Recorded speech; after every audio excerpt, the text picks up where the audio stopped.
Assalamualaikum warahmatullahi taala wabarakatuh. Saya Aulia Maulidina. Di sini saya akan membahas tentang Sad Az-Zariyah, yang mana terlebih dahulu kita bahas dari segi pengertian. Secara terminologis atau istilah, kata Az-Zariyah itu di kalangan ahli usul diartikan sebagai sesuatu yang menjadi perantara atau jalan pada sesuatu yang lain. Nah, dalam karya Al-Muwafat Asy-Syatibi menyatakan bahwa Sad Az-Zariyah itu adalah menolak sesuatu yang boleh atau yang jaiz agar tidak mengantarkan kepada sesuatu yang dilarang atau mamnu. Ada pendapat lain juga yang mengatakan menurut Mukhtar Yahya dan Fathur Rahman, Sad Az-Zariyah adalah meniadakan atau menutup jalan yang menuju kepada perbuatan yang terlarang. Sedangkan menurut Ibnu Al-Qayyim Al-Jauziyah, jalan atau perantara tersebut bisa sesuatu yang dilarang maupun yang dibolehkan. Nah, dari berbagai pandangan yang saya sebutkan tadi, bisa dipahami bahwa Sad Az-Zariyah itu adalah menetapkan hukum larangan atas suatu perbuatan tertentu yang pada dasarnya diperbolehkan maupun dilarang untuk mencegah terjadinya perbuatan lain yang dilarang. Kemudian, pembahasan selanjutnya yaitu macam-macam Sad Az-Zariyah, yang mana para ulama itu berbeda dalam mengklasifikasikan Sad Az-Zariyah. Terdapat beberapa aspek. Yang pertama yaitu dilihat dari bentuknya. Nah, dilihat dari bentuknya itu dapat dibagi menjadi 3. Yang pertama yaitu sesuatu yang jika dilakukan biasanya akan terbawa pada yang terlarang.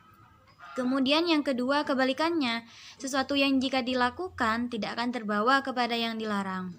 Nah, kemudian yang ketiga yaitu sesuatu perbuatan yang jika dilakukan menurut pertimbangan adalah sama kemungkinannya. Maksudnya itu sama kemungkinannya untuk terbawa pada yang terlarang dan yang tidak terlarang. Kemudian yang kedua dilihat dari akibat atau dampak yang ditimbulkannya. Nah, Ibnu Qayyim membaginya menjadi 4. Yang pertama yaitu perbuatan yang emang pada dasarnya membawa kepada kerusakan. Contohnya seperti minum khamar. Minum khamar itu kan bisa merusak akal. Nah, dan zina, dan contohnya juga zina yang akan merusak tata keturunan.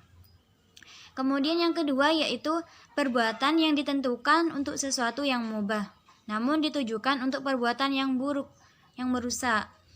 Contohnya seperti nikah muhalil atau bisa juga transaksi jual beli yang mengantarkan pada riba. Nah, kemudian yang ketiga yaitu perbuatan yang semula ditentukan untuk yang mubah, tidak ditujukan untuk kerusakan, namun biasanya sampai juga kepada kerusakan, yang mana kerusakan itu lebih besar dari kebaikannya. Contohnya seperti mencaci sembahan agama lain. Kemudian yang keempat yaitu perbuatan yang semula ditentukan untuk mubah, namun terkadang membawa kerusakan, sedang kerusakannya itu lebih kecil dibanding kebaikannya. Contohnya itu seperti melihat wajah perempuan saat dipinang. Kemudian dilihat dari tingkat kerusakan yang ditimbulkan. Di sini Abu Ishaq Asy-Syatibi membaginya ke dalam 4 macam. Di antaranya yaitu yang pertama, perbuatan yang dilakukan tersebut membawa kerusakan yang pasti. Contohnya di sini seperti menggali sumur di depan rumah orang lain pada waktu malam yang menyebabkan pemilik rumah itu jatuh ke dalam sumur tersebut. Maka orang yang bersangkutan dikenai hukuman karena melakukan perbuatan tersebut dengan disengaja.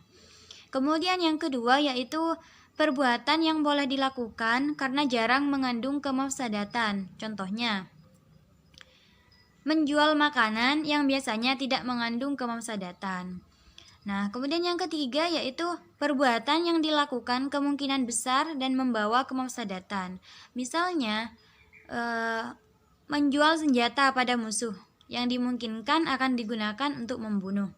Dan yang terakhir, perbuatan yang pada dasarnya boleh dilakukan karena mengandung kemaslahatan, tetapi memungkinkan terjadinya kemafsadatan. Contohnya itu seperti jual beli dengan harga yang lebih tinggi dari harga asal karena tidak kontan. Nah, dapat disimpulkan bahwasanya Saad Az-Zariyah itu merupakan mencegah segala sesuatu yang menjadi jalan menuju kerusakan.